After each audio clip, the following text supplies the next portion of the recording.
Hello and welcome to Hump Hangouts episode 465 on the 11th of October 2023. Happy to be here. We got multiple questions already lined up here. Also, in case you want to get priority, that you get your questions handled on a priority base. On the next Hump Hangout, make sure you actually go to semanticmastery.com/hdquestions. Ask a question there. You can fill in your question ahead of time, and that will basically guarantee that your question gets handled prioritized. Other than that, everyone who is in the chat also welcome, and glad you're all here and live today. And currently, again, in Austria, things are pretty good. Weather is nice as well. Nice, cozy, warm. Nice autumn weather, so quite happy on that one.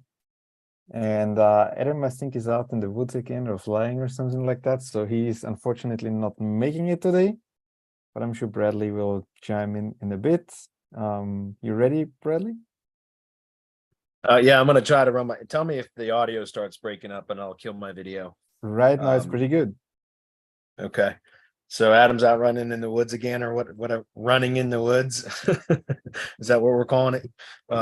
Yeah, no, things are good here. It's I'm at a campground with kind of shitty internet, so it's been kind of a bit of a struggle for the last week and a half. But I ordered Starlink over the weekend, this past weekend, so I expect to get that in about a week and a half from now, and then I got to install everything. But once I have that, I should be golden. So it's just about another week and a half of kind of struggling through this spotty internet, which has definitely made it challenging. It takes 12 hours to do 8 hours of work. You know what I mean? But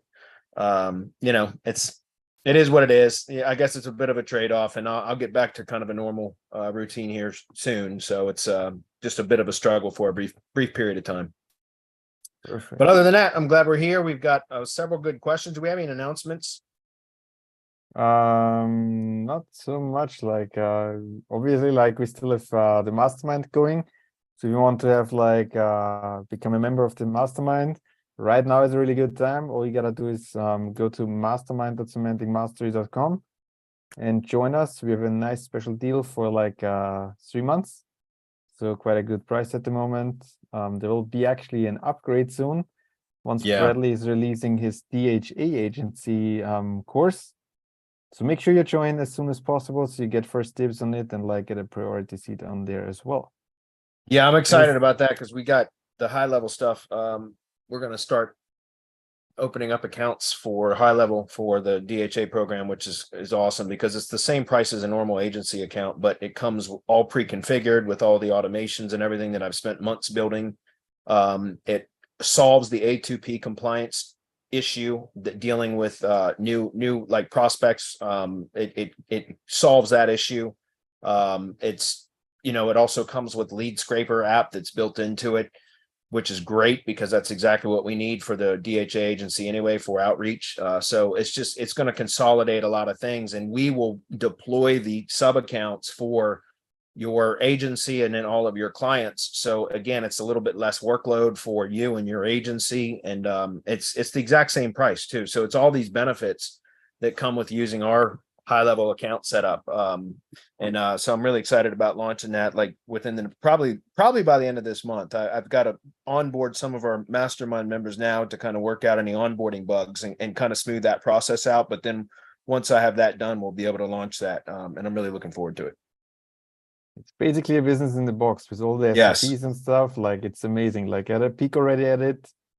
I don't know, like it's a bargain. Like it's way too cheap what we are selling it for. Like, yeah, well, I can't say this often enough.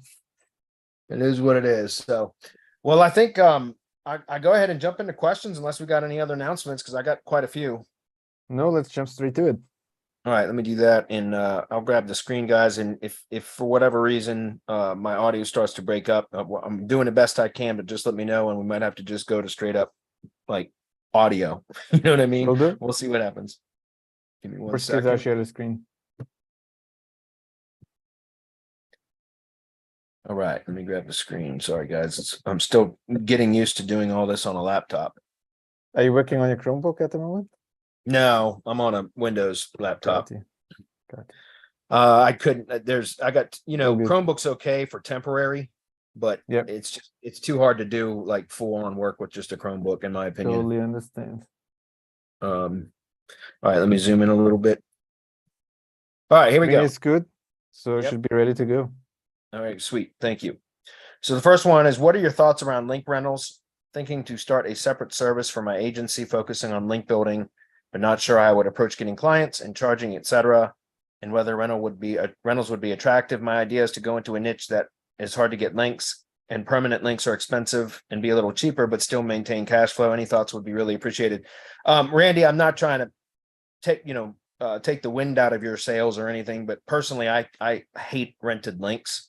As an SEO myself, I hated ever having to rent links. So it's not a model that I would want to run as a business, if that makes sense. Seriously, I always hated it. I used SAP links for many years, but SAP links were always rented links, and they were very powerful, and they would work really well.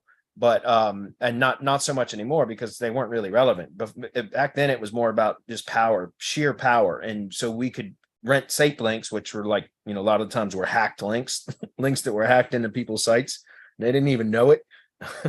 But it was purely a power play, and it would work, but they were rented. And I always hated that model. Like, I just hated to rent links. It's like, if I'm going to pay for the link, it should be permanent, in my opinion. And so that's just not the type of business that I wanted to run. So I don't really have any opinions on how you would run a kind of a link rental business, because it's something I personally don't do. I never liked that model, so I never gave it much thought. And I'm not going to, come up with something out of thin air just to satisfy the question, when it's something I personally wouldn't want to do. So now, as far as how to get clients for links, as a white label link provider, it's not hard, because it's easy to find SEOs that you can sell links to, right? Especially if you've got a good product. I mean, that's the important thing. Unfortunately, there's a shit ton of link sellers out there that are still selling links based on metrics only. They charge more for the higher the metrics, the more they charge. And the metrics are usually a combination of Ahrefs metrics, Moz metrics, and traffic statistics. And again, some combination of those. And the higher the metrics, the more they charge, but they're not really based on relevance. Maybe at the page level, sure. But at the referring domain level, they're not usually relevant, because they're usually selling links on multi-topic blogs that it's unlikely that the prominent or primary topical category of the blog itself, or the site that they're publishing the post on, is going to be in the same topical category as what you need it to be.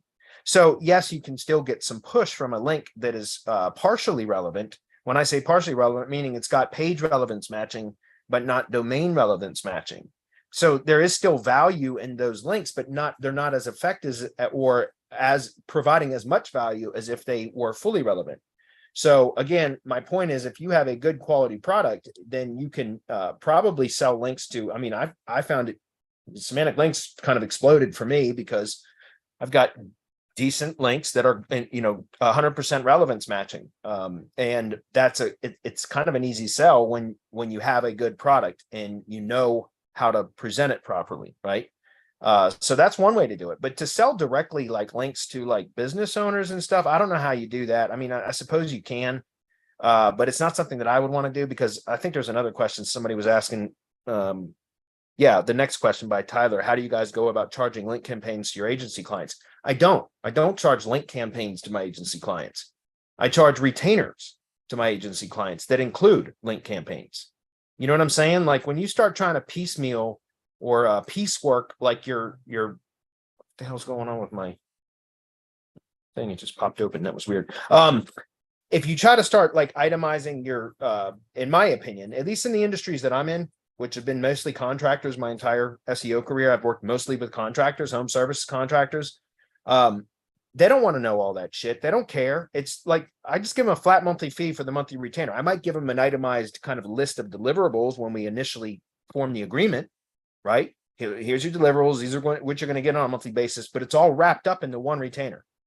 So if I'm going to sell, like if I'm going to add more links to the campaign, I might have to contact the client and tell them that, there's going to be an increase, that I might have to increase their retainer if they want to get better results or whatever. And usually we just cover that when they want to expand. Like, for example, whatever the initial agreement was, once we've kind of got got them the desired results that they want for that, and then they want to expand. They want to add additional territory or additional locations or additional keywords or whatever.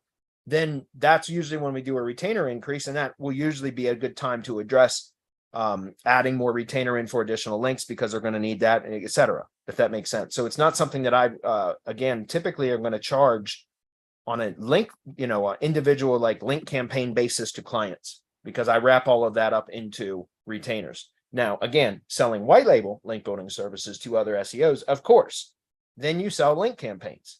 And what I do is I sell them, inexpensive, or I sell them below what, so that they can mark them up. In other words, what I expect is somebody's buying a $300 a month link subscription for me. That should be part of, at the bare minimum, a $500 or $600 a month retainer from the client, if that's clear. So, for example, like with white label SEO services, we have a $600 package per month, which the recommended retail for that is anywhere between $9.99 and $11.99. So that's what you would charge the client for wholesale. So again, I don't charge really different types of services. Now, again, white label, we can do that. But for clients individually, it's just wrapped up into one retainer package per month, if that's clear.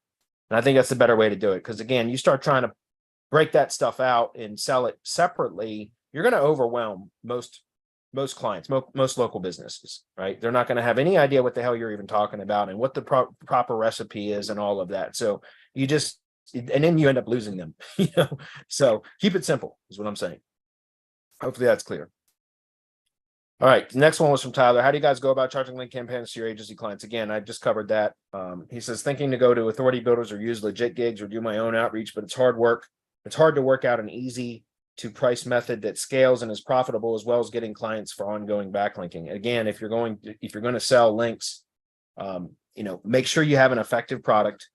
And then I think the easiest way to sell links is to try to find agencies or other SEOs that need good links, but you have to have a good product first, because as I started to say earlier, a lot of link sellers are still selling links based on metrics and not relevance. And so that's why they're not as effective. And in my opinion, that's it's highway robbery. That a lot of people selling links ought to be ashamed of themselves. Seriously.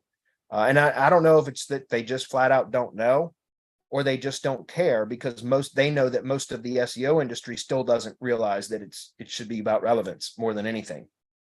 So anyway, it sucks, but I went through a whole year, well, almost a whole year in 2021 of testing different link providers and different link types and different link sources. And I spent thousands and thousands of dollars on links to try to figure out how to get more, effect out of the links within a reasonable budget. And I found that relevance is where it's at. So that's why I developed Semantic Links. So again, something that I would say is, and by the way, when I first started, Tyler, specifically to your question, when I first started Semantic Links, it was an arbitrage service. I wasn't building my own sites and my, hunting domains and all of that when I first started Semantic Links. It was literally what you're mentioning here. It was an arbitrage service, because I had spent the entire year almost of 2021 testing a whole bunch of different link providers and sources and services, etc. I found a good mix that was effective. They were none of my own services. They were other people's services. And when I started selling Semantic Links, or when I started the Semantic Links business, I was just arbitraging other providers, but I was creating packages and saying, okay, $2.99 a month, I'm going to select these different link providers, and this is what you get, your deliverables for the month. And I was just basically arbitraging and marking it up, because I was the one managing it for my clients. And that lasted until probably April or May of 2022, after I'd started the Semantic Links business. And by that time, I had kind of developed my own method, which was even more effective, which was hunting down, 100% relevance at both the referring page and referring domain level. So 100% relevance matching. That's what my USP is for links, if that makes sense. So it is something that you can do, Tyler, for sure. But you have to come up with a recipe that works, that then you can monetize by marking it up. And that's how you pitch it. Like, hey, I do all the work for you. I do all the management, all the outreach, manage all the deliverables, all of that for you. And this is what I charge on a monthly basis. And you can certainly do that. But again, if you want to increase your margins you want to also start building your own assets if that's the case. Good question. Peter says, how do you approach citations these days for clients? Not sure if I should use something like Yext where they delete after cancellation. Well, I'll tell you what, guys, I've totally turned around on Yext. I like Yext a lot, specifically because now if you go to Yext Direct, you're going to pay $500 per year minimum, and they make you sign a contract unless you become a reseller. And then I think they make you buy like 10 or something, at least several years ago. That's what it was, because I did that several years ago. So it was like $3,500, and then you were supposed to charge your clients, and you add on a contract, all that. Anyway, it's a pain in the ass. It's stupid. If you use SEMrush, if you have a subscription to SEMrush, guys, you can use their local listings, which they're just Yext resellers, Yext Power Listings resellers, and it's no contract, and it's $20 a month, full stop. So it's fantastic. I love it. Because I have SEMrush, I use Yext all the time. In fact, I sell Yext Power Listing subscriptions through Semantic Links for $34 a month. So yes, I charge $14 a month to mark it up, and to set it up and manage it. That's what I charge. So, but I think it's a great service because in citations, in my opinion, is not so much about quantity, it is quality. And it's a pain in the ass to go out and set up, a really well, thoroughly optimized citations or business directory listings if you're doing it manually. And even if you go out and buy services like from Fiverr or Legiit, or even some of the, higher quality citation services, they still don't do a good as job as optimizing the directory listings as if you fully optimize a Yext Power Listings profile that then syndicates or syncs across all of those, and I'm using air quotes, higher authority directory sites, right? So, and if it's a published street address in the US, you get about 75 really well optimized. If you fully optimize the Yext profile, you get really well optimized citations, business directory listings, and you only have to optimize in one location. Plus, there's a really cool hack with Yext, which is there's a featured message. Now, I haven't tested this in about 2 years, maybe 2.5 now, but about 2 or 2.5 years ago, when I first discovered this, there's, as part of the Yext profile, you get what's called a featured message and a featured message URL. And the featured message is nothing but the anchor text of the URL that you submit into that field.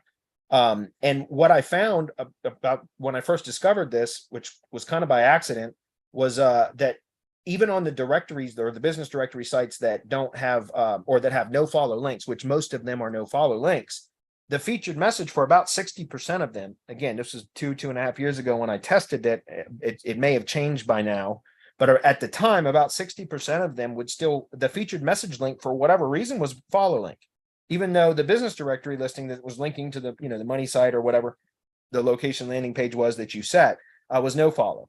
So it was kind of a nice hack. So I've come around on Yext, guys. I fully endorse using Yext, but not direct through them. Go through a reseller, get your own. If you're going to be doing this for a lot of agency clients, just get a SEMrush subscription for $150 a month or whatever it is, and then it's $20 a month per location that you add to Yext per month with no contract.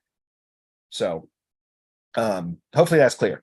I really like Yext because of that. Now, by the way, Yext is not the only one. There's other ones that do things like that, like Uberall, and there's several of them out there, guys. So just pick one.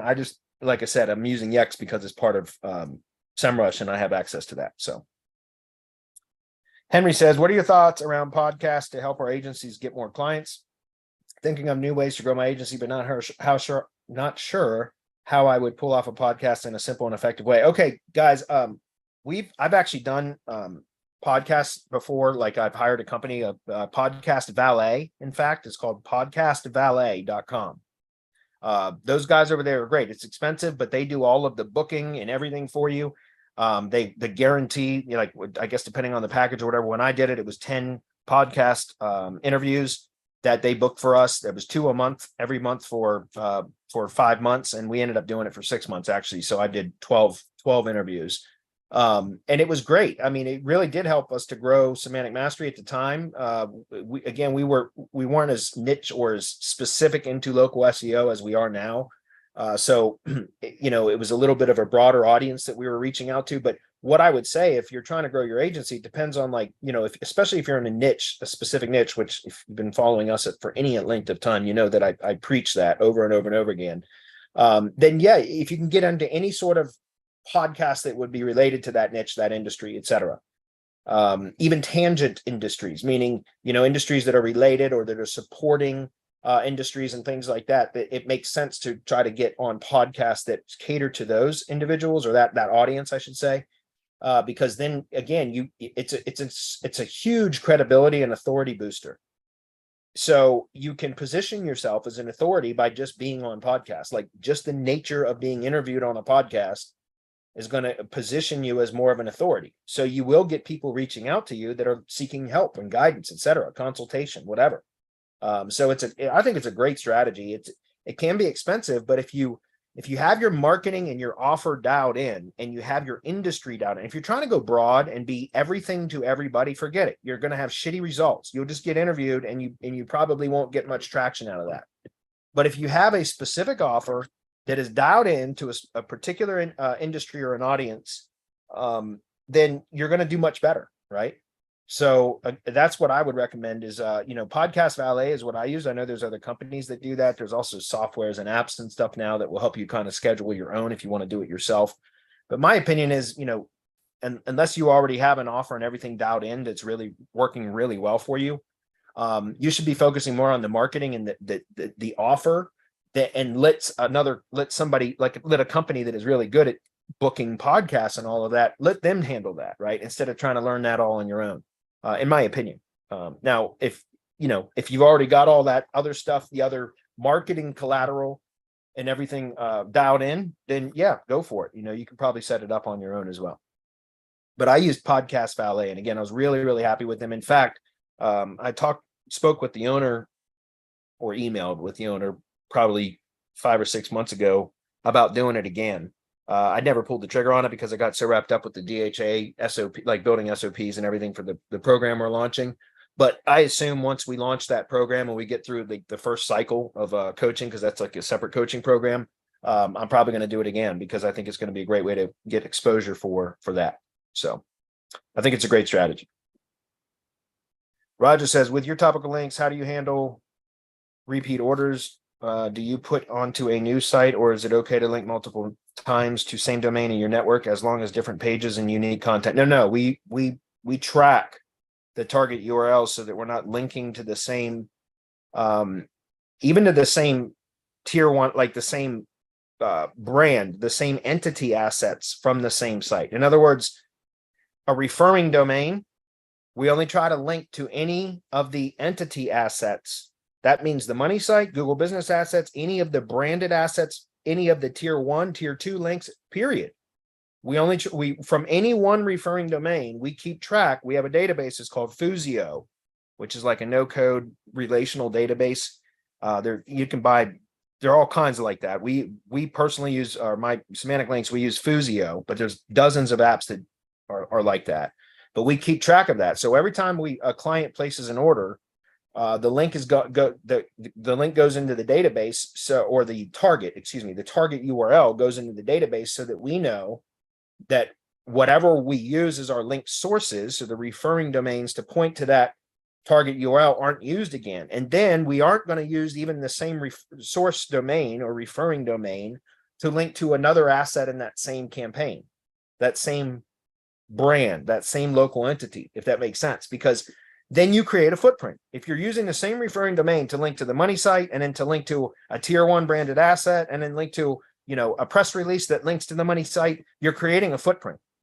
So we don't do that. We go to great lengths to make sure that we, are always providing unique referring domains. And that creates a bit of a challenge when selling links from blogs, right? Because you can only use a blog one time.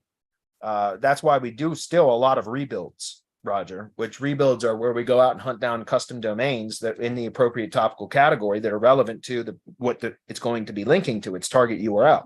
And then we build single page HTML sites that we host for our link building clients, because that's how else do we get the unique referring domains? We can't, right? We only have a limited number of blogs. We're always adding new blogs into our network, but it's not at the rate that we need them for our clients. So therefore, we still build a lot of rebuilds. We stopped selling rebuilds independently. You can't buy them separately, but we not on any of the marketplaces anyways, but we do them for subscriber clients for sure. So that we have basically an unlimited supply of referring domains with relevance for our clients, if that's clear. Okay. You don't want to link from the same referring domain to multiple assets associated with the same entity, guys. That is a footprint, period. Roy says, hey, Bradley, we have a follow-up question from our question 2 weeks ago. We heard you said that you were only sending out about 200. Oh, this is for land flipping, 250 to 300 directory or direct mails per week. Let's say if we'd like to send out direct mails at a county that has 1,000 land ownership records, would you suggest that we send out 250 letters per week and thus cover the county in 4 weeks? Or would you suggest still sending 1,000 emails one time just so we'll be able to cover all the land records in the county? Thank you so much. No, I would spread it out, Roy. Again, for me personally, it was only because I could only dedicate 4 to 6 hours per week to that business because we're still running the SEO agency, semantic mastery, etc. So for me, 250 to 300 mails, direct mails, letters per week was generating as much volume of leads as I wanted for that business, which again was just kind of a side hustle for me. And anyway, I'd still recommend doing it, 250 a week at using your example, and then you hit that same list again if it turns out that it bears fruit. In other words, if you are able to generate a handful of good leads from that first batch of mailing, that the first time you mailed to the list, then you want to, and as long I've talked about this before, Roy, but once you've mailed to a county and you start fielding the leads and processing them, then you'll determine very quickly if it's a county you want to continue to work in. If it all works out to where it is a county that it's easy to identify the records, tax records, it's easy to find comparables. Or I'm not saying easy because a lot of times none of this is easy, but you find that you're able to find comparable sales and value the properties somewhat accurately, etc. Then you may want to remail to that same list 3 months later, right? So if you do 250 a week for a month, then 3 months later, you do it again. And 3 months later, you do it again. And you just keep hitting that same list over and over and over again. And by the way, that doesn't mean you just restrict yourself to that one county. You find other counties and do the same thing. This month, you hit that county. The next month, you hit another one. Third month, you hit another one. Then on the fourth month, you go back to the first county, right? And you repeat that process. And it's called farming. You just do that over and over again because it's just the same principle, guys, as digital marketing, right?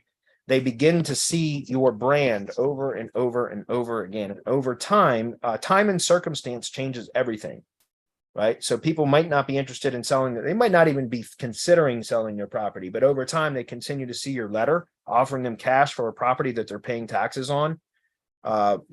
Things change. People, you know what? I've been seeing this guy's letter for, 18 months. I'm going to go ahead and call him, see what he has to offer, Anyway, hopefully that's clear. Moving on. Henry says, hey, Bradley, it seems GBP reviews have become a very important factor, if not the most important factor when it comes to ranking GBP listings. Yet it's probably the hardest it's ever been to make a GBP review show up publicly and stick. Yeah, I mean, it is if you're trying to spam them. And some of the real reviews are being taken down. There's no question. But in my opinion, like if you just, it should be, we should be really stressing to our clients, guys, our local clients, the importance of review campaigns, setting that up and being consistent with it. Because it's a huge ranking factor, significant ranking factor. And I mean, in some cases, it's a lot more effective than others. In certain industries where reviews are common and they come in fast and furious, right? Then you're not going to see as much of a push from getting a lot of reviews. But in a lot of local business industries, especially a lot of home service contractor industries, all it takes is a spurt of reviews over the course of a week. Like in the tree service industry, no shit. If I get 5 to 7 reviews in a week on a GBP, I can see it. I mean, the amount of coverage that it increases the coverage area in the local search grid reports is unbelievable. In just a matter of 5 to 7 reviews in a week's time.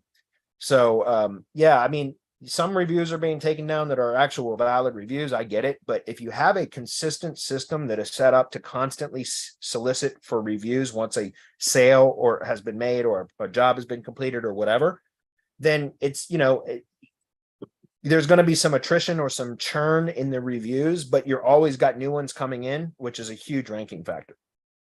Based on what you know, Would you say that there are ways to rank GBP listings without having to boost up the numbers and frequency of GBP reviews? I mean, yeah, there's other things that you can do, but nothing works, in my opinion, as effectively as reviews. And here's the thing.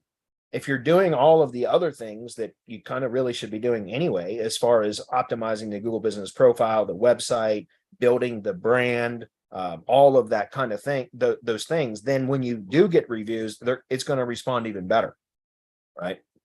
So, you know, there's a lot of things that you can do to help optimize the Google Business Profile besides reviews, but that is like the magic bullet right now is, getting reviews, and the velocity of reviews matters too. Our business has been significantly impacted by the review sweeping Google algorithm update, and we've been looking for ways to recover from it. Thank you.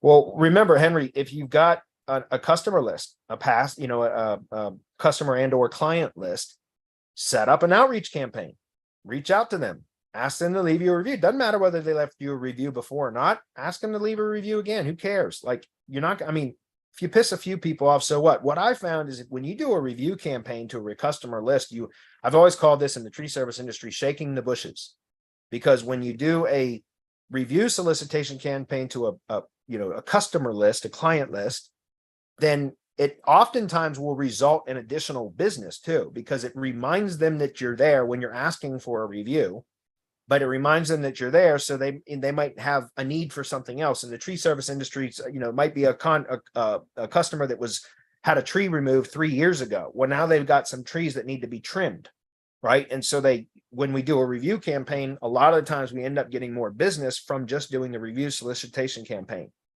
And so you can always reach out to your past customer list and ask them to leave you a review. And even those that have already left a review, like you said, if you've got a lot of them that were caught up in the sweeps that Google has been doing recently, then it's likely many of them, their reviews have been removed anyway, right? Or some of them anyway, a percentage of them. So why not reach out to them again, and then have a consistent, mechanism in place that automates the requesting of a review once a sale has been made or a job has been marked as completed or closed or whatever. So that, again, you're constantly asking for new reviews and getting them in. Hopefully that's clear. All the other stuff that you can do to optimize for Google Business Profiles, you should still be doing that anyway, right? So if you were just relying on reviews to rank Google Business Profiles, then that means, and I don't know that that's the case, but if you were, and you had kind of neglected all of the kind of normal on-page things that we would do and the ways that we could send geo signals and, build authority to the brand, etc., then all of that stuff that you should be doing now. Okay. Tommy says, have you had any success generating leads for local businesses with YouTube ads? If so, can you share how? Yes, but more on an indirect basis than a direct basis. So just to be clear, it was about 2 years ago now.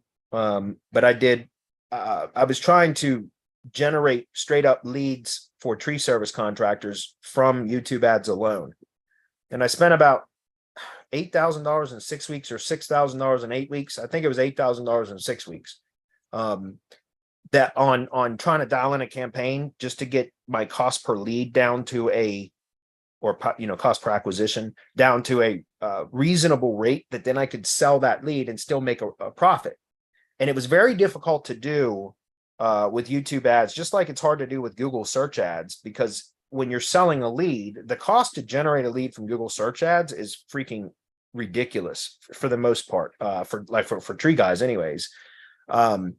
So just to be kind of explain what I'm talking about here, with Google search ads in the Northern Virginia area, which is where I would run most of my campaigns, an average cost per click could say $55. And that's normal, like an average CPC for a click. Now, remember, a click does not mean a lead. Kind of a normal or an average conversion rate is, 30 to 35%, which is actually pretty good. So that's 3 clicks to get 1 lead. So if it's $55 per click and you're paying for 3 clicks to generate 1 lead, that's $155 cost per acquisition. That's incredibly, as you can't monetize that on the, if you're selling leads, that's very different, unless you're selling the lead for $250. But I sell leads to tree service contractors for, you know, $65, $75, $80, something like that, depending on the market, the area. So I can't really monetize search ads so I started to try to do it with YouTube ads and doing direct lead generation with YouTube ads. And I got it down to about $58 average cost per acquisition, but it's still very difficult to monetize that. So instead, what I found through that process, Tommy, to get back to your question, can I generate leads with YouTube ads for local businesses? Yes, but what I found works is to set up what I call branding campaigns, which is an indirect lead generation method, where you set up you create the ad, the video or videos. I think it works better if you have multiple videos to test with, and then you'll find that some of them perform better than others. So split test, but you make the video, then you set up the YouTube ad with the geographic targeting to where only people in a specific geographic area that you define will see the ad. And then you can also set up audience targeting. So in YouTube ads or in Google ads, there are segments, right? So you can go in and look at in-market segments. And so, for example, in-market segments, there's lawn and landscaping services or whatever, like lawn and garden services or whatever. And then in there, they have landscaping and lawn care type services. There's roofing, there's remodeling, there's things like that. And those in-market audiences are buckets of Google users that Google has defined or has identified are likely in market for whatever the category is, the in-market category that you selected. How does Google do that? Well, it takes people, because Google knows everything that we do all the time, right?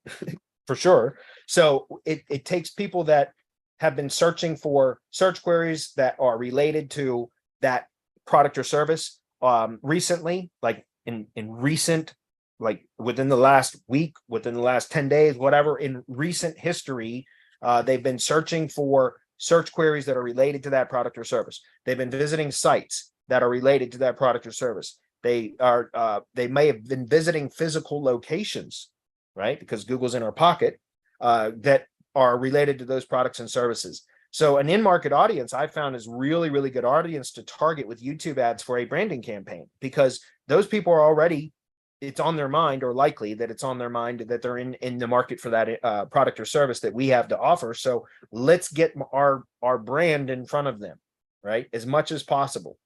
Another way you can do it, that's called an in-market segment. There's also life event segments. If you're in the real estate industry, there's like buying a new home, selling a home, or buying a house or selling a house. There's also getting divorced or getting married. There's also graduating college or going to college. So there's like these life event audiences that also work really well for indirect, or what I call branding campaigns.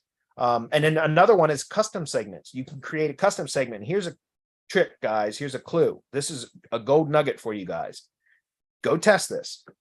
Go do a search, Google Ads keyword planner, because remember, this is a Google ad we're talking about. So go to the Google Ads keyword planner and do searches for your primary product or service for the businesses that you serve in your agency, right? So the industries that you serve. Do a search for whatever their primary product or service is plus near me, and extract all of the near me search queries that are related to that industry, and all of them. I mean, you can have dozens, if not hundreds of them, and put all of those near me search queries that are relevant to that industry into one text file or whatever, a CSV or whatever.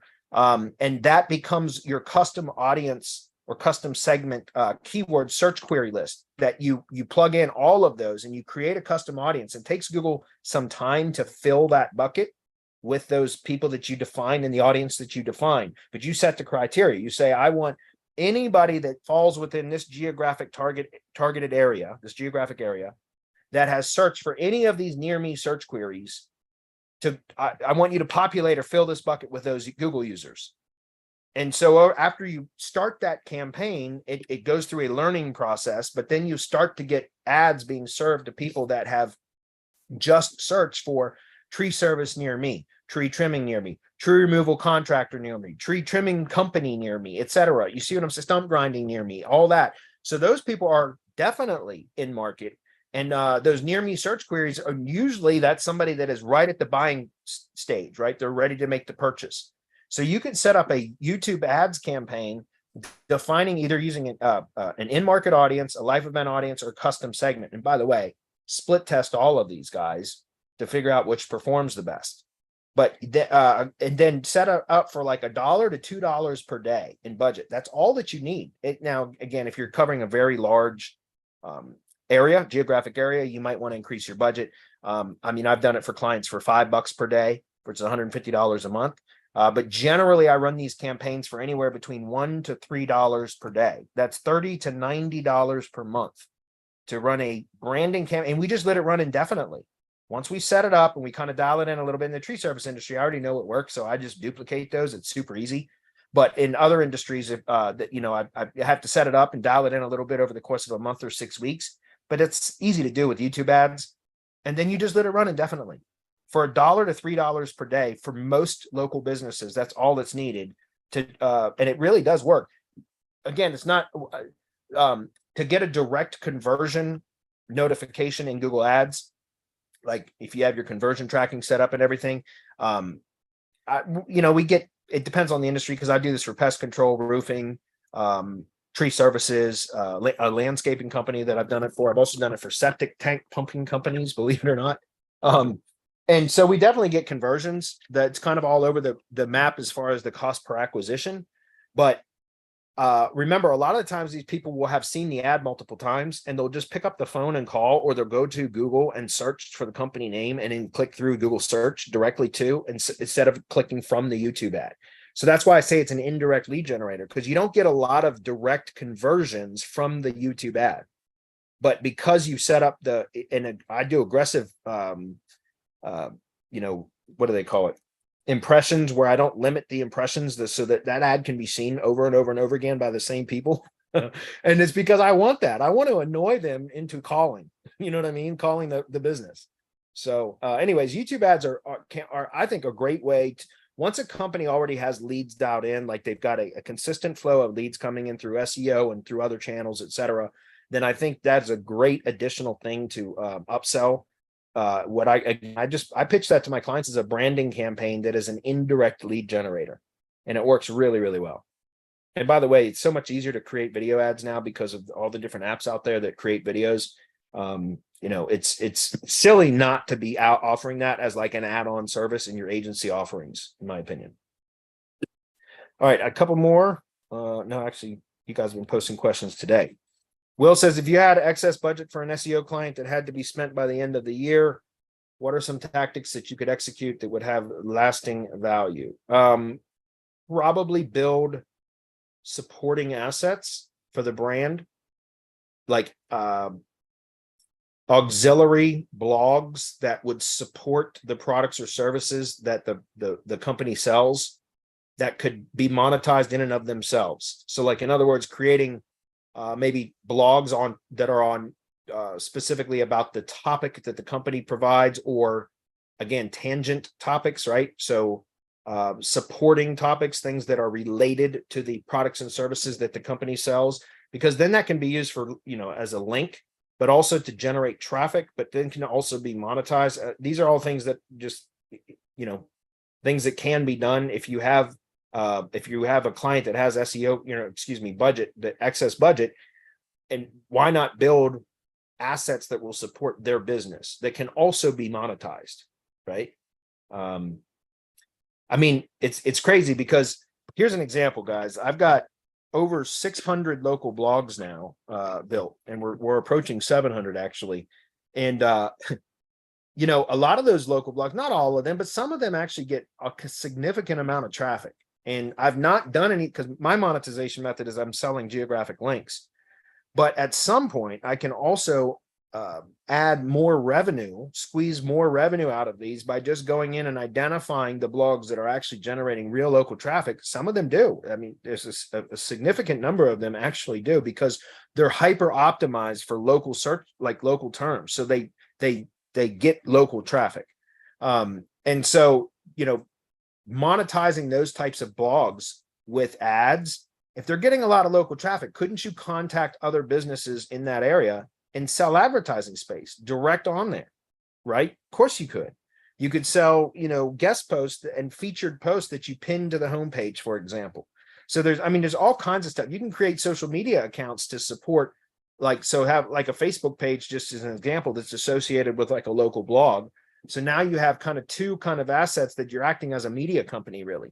But its original intent was to support one of your local business clients, right? But now it becomes its own kind of its own thing that can be literally monetized in multiple ways. So that's just one example of things that you could do. You could do it with topical blogs as opposed to local blogs, and then try to become a topical authority on something, even an obscure part of a local business product or service. If you think about it, you could create something that becomes an authority on something that's even obscure, and that could generate traffic, right? And so that could be something that you could monetize as well. So there's just, I don't know, I think the sky's the limit. You're only limited to your imagination as to what to do. If you've got a client that actually has extra money that you have to spend, I think there's all kinds of stuff you could do with it. Great question. Interesting question. John says, does a schema type website harm my results if it's implemented globally? I don't know, because I use web page schema, not website schema. So I'm not sure, John. I'm not the schema nerd. I can't really answer that one. I'm sorry. I don't have, I'm not going to answer something that I just don't know the answer to. And I'm not 100% sure about that. From what I understand, organization or corporation schema, which is a subset of organization schema, is okay to add globally. I was under the impression that it was not. But more recently, I've been told by several colleagues that no, that's okay. Organization schema is okay to be added globally. Okay, so fine, that's fine with me. But everything else that I've always learned about schema was that it should be specific to, unless you're referencing within the schema, right? You can reference other schemas, other elements of other pages, etc., within the schema itself. But having individual pieces of schema or elements of different types of schema on a page should only be if those elements are actually on the page. So like having local business schema site wide isn't ideal, because you're telling Google that every page is exactly about this local business, when instead you should be telling Google this page is about this product or this service, right? So I always recommend putting organization and or corporation schema on the homepage, or now, like I said, I understand it's acceptable to be global. So if you want to insert that globally, fine. But local business schema and the appropriate subtype should only be on the location landing page, in my opinion, which is whatever the website URL is linked to from the Google Business Profile. And then on every other page, you should either have web page schema or service schema, or if it's a blog post, article schema, if that makes sense. So I'm not sure about website schema, because I'm not 100% sure what that, like, if that's, I don't know whether that should be added globally or not. In my opinion, probably not, but I don't know enough about it to give an appropriate answer. So next one is from Will again. It says, following up on the semantic links question, if you had a number of business locations with unique websites, would you consider linking to more than one of them from a single category specific rebuild versus a location specific site? For instance, let's say I got a bunch of urgent care locations. Each one has a unique name and URL. Would you consider linking to more than one location from a category site? From a rebuild, which is a single HTML page website, no, because the point of rebuilds, in my opinion, and one of my selling points of them, is that they're exclusive, meaning all of the link equity and relevance is being delivered to one entity, right? Usually through as many as two links in one embed, because generally if we're linking to the tier 0 assets, which is the Google business, the self-hosted site, so the money site, that's an anchor text link, then it's generally an anchor text link to the Google business website if it's published, and then usually a map embed. So kind of the way that we do rebuilds is we're kind of focusing all of that link equity and relevance into the target URLs for one entity. If you're talking about using like niche relevant blogs, can you link to multiple urgent care locations from one referring domain? Yes, if they're unique entities, yes. If you were linked, here's the thing, you could potentially link to multiple, I don't want to get into the weeds on this. So yeah, if they're unique locations, unique businesses, but they're all urgent cares, but they're different brands, different websites, different name, address, phone numbers, etc. Yeah, of course. From a niche relevant blog, you can link to all of them, right? Because each blog post, could you link to more than one in one blog post? Probably, yeah. You probably could. I don't know why you would, but maybe. Here's the thing: you could reference, like, if you are trying to support a statement within a blog post or something that, and you reference like citing a source, essentially another urgent care in another location that wouldn't be competing, or where they're not really competing with each other, then perhaps. But again, I'm not sure. Maybe I'm just misunderstanding the question. Rebuilds, no, I wouldn't do it, because I like to sell that as, like, that's my claim for rebuilds, is that they are exclusive. Niche relevant blogs, the posts are exclusive, but the blogs are not, if that makes sense. The blogs can be used to link to multiple businesses in that same industry, but each post is unique to one business, if that's clear. I don't know if that's clear or not, but hopefully it is. All right, last question, and then we can get into comments for a couple minutes, guys. And I'm sure there are a bunch, because I've not even been able to see the comments. My entire screen is taken up by the G Sheet, so forgive me if I've missed any comments. Heath says, when it comes to internal linking to power up a site with lots of pages, what are some of your techniques, analysis, and tools you use, and how to use those decisions to play a part in structuring the architecture of the site moving forward? Cheers. Well, now, Heath, I do all of my site structuring for what's called the top-down linking, internal linking approach, which is 180 degrees opposite from what I did for most of my SEO career, which was always a bottom-up linking approach. So, all of my sites are going to, depending on the configuration, right? Is it a single location business? Is it a multi-location business? Is it a multi-state business where it covers multiple states? Like, that's going to depend on how I build the site. Am I building a simple silo structure, or am I building a complex silo structure? Am I going to build, and then so you got to kind of start with, what type of site do you need to build, right? What is the circumstances? Again, is it a single location? Is it a storefront business, single location? Or is it a service area business, single location, that has a large service area, so they want to target many locations, but they're only serving it from one physical Google business profile, right? Or is it a multi-location, service area business? So you have to kind of go through all these different scenarios and determine what is the most appropriate site structure for this scenario. Then you start to build that way. And so, as far as internal linking, I do everything from the top-down approach, meaning I always want to be linking in the direction of inwards towards the site, deeper into the URL structure.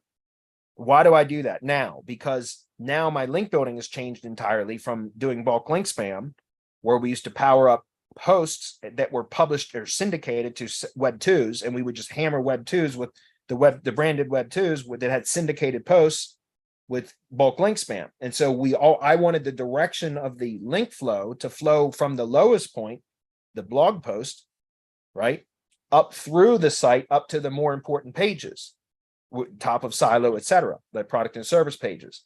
But now, because I don't use bulk link spam anymore, because it's lack of relevance, it's lack of effectiveness, the need to constantly be buying new links because they lose their value, or they get the index or lost, or all that kind of stuff. So everything now I do is with relevant links, that a lot less of them. So what I want to do is I want to build links to, now with the internal linking structure going the other way, with linking from the top level pages down into the site, right? Deeper into the site, down further into the silo structure, further into the hierarchy, etc., further into the URL. Then I can hit what I call directories or folders on the site, higher levels that will then flow through everything below it, beneath it, under it, right? So it's a much more efficient way to when you need to build links. It's much more efficient to build links to directory pages or folder pages, right? That then, because of your internal linking method or structure, will flow down through all of its subordinate pages or posts, whatever they are, right? So that's the way that I do it. Is now, as far as if you have an existing site that you want to kind of analyze, what is the internal link structure and all of that, the website auditor tool, I think they've got the sale going on right now again. Maybe I'm wrong, but I've seen a bunch of emails recently from them, so they might have another sale going on. But the website auditor and ranked, they're desktop tools, whatever they are. Website auditor was on AppSumo for a while for $50. But that tool is great for visual sitemaps, because it will show you internal linking and what they call in rank or in links, or I think they call it in rank, which is like It will show you how the internal linking and where the flow of link equity goes through the site.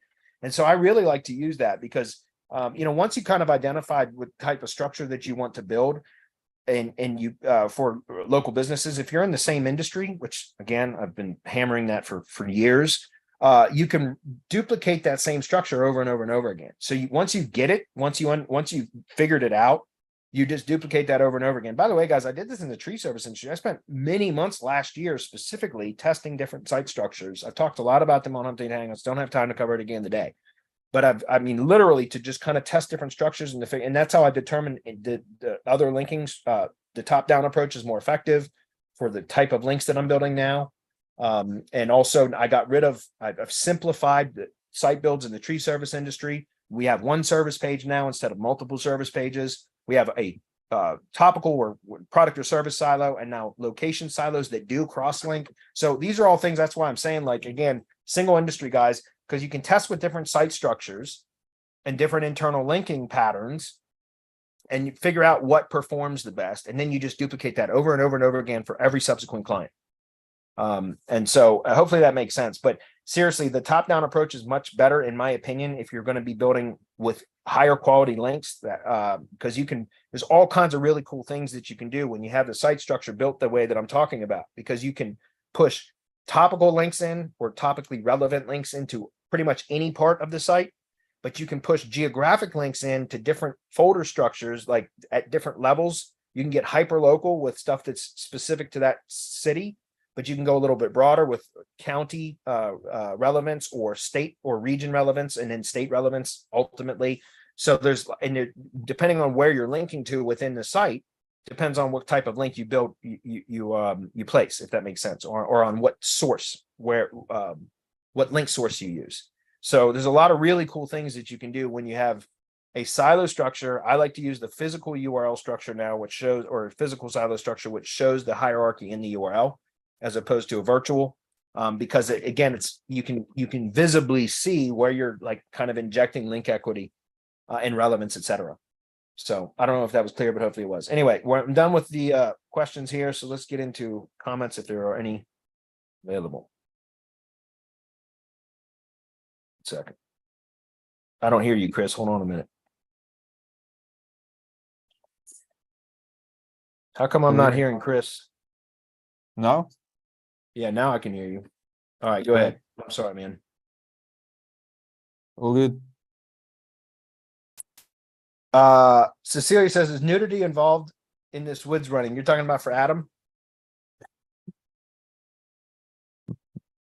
I don't know. I can't hear Chris. I can see your mouth moving, Chris, but I can't hear you. So I don't know if it's my internet connection now or what.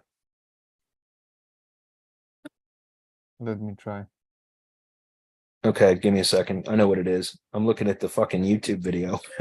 That's what it is. It's not you, Chris, in the Zoom. It's actually a YouTube video from when we started.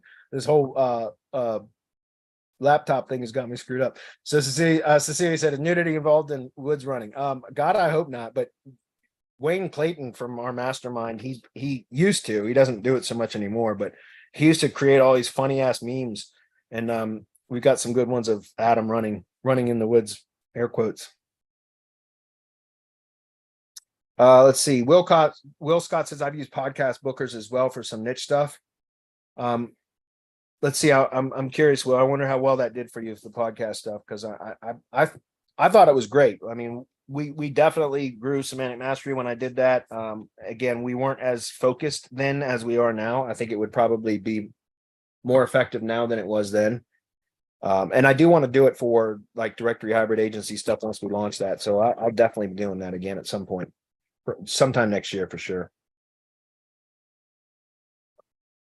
Not many questions. Good. Let's see. Okay, cool. Yeah, I don't see any questions. So right at the 5 o'clock mark, just about. It was good timing. We appreciate you guys. Thanks everybody for being here. I hope the audio came through okay. Chris, did it sound all right? Yep, well, it sounded perfect. Sweet. Well, we'll be back again next week, and then hopefully the week after that, I'll have my Starlink and we'll be back on video. So anyway, appreciate you guys. We'll see you guys next week.